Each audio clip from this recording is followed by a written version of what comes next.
നമസ്കാരം. വിഷുഫലം. വിഷുഫലത്തിൽ പൂയം നക്ഷത്രം.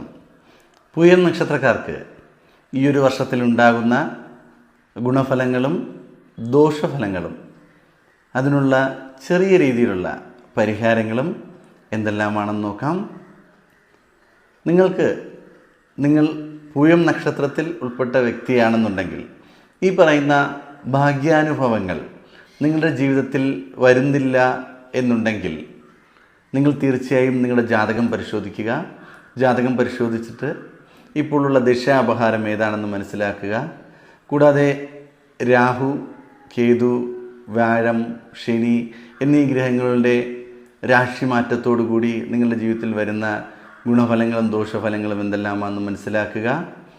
അതിനോടൊപ്പം ജാതകത്തിൽ ഗ്രഹങ്ങളിൽ നിൽക്കുന്ന പൊസിഷൻ മനസ്സിലാക്കിയതിന് ശേഷം അതിനുള്ള പരിഹാരങ്ങളും ചെയ്ത് മുന്നോട്ട് പോയാൽ നമ്മുടെ വിഷുഫലത്തിൽ പറയുന്ന ഭാഗ്യാനുഭവങ്ങൾ ജീവിതത്തിൽ വരികയും ദോഷഫലങ്ങൾ വരാതിരിക്കുകയും ചെയ്യും.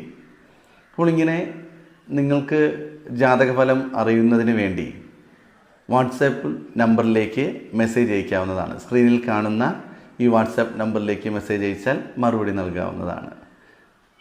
നിങ്ങളുടെ ജീവിതത്തിൽ വരുന്ന ദോഷാനുഭവങ്ങൾ, നിങ്ങൾ ഒരുപാട് നാളായി പ്രാർത്ഥിക്കുന്നു, പൂജകൾ വഴിപാടുകൾ നടത്തുന്നു, ഫലം ലഭിക്കുന്നില്ല എന്നുണ്ടെങ്കിൽ കമൻറ്റ് ബോക്സിൽ നിങ്ങളുടെ പേരും നാളും കൂടി ഒന്ന് രേഖപ്പെടുത്തുക.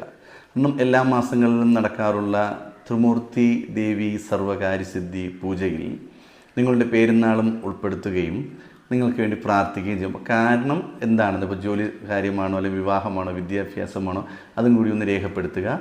പ്രാർത്ഥനയിൽ തീർച്ചയായിട്ടും നമ്മുടെ ചാനലിൽ കമൻറ്റ് ചെയ്യുന്ന ആൾക്കാരുടെ പേരും കൂടി ഉൾപ്പെടുത്തി പ്രാർത്ഥിക്കുന്നതായിരിക്കും.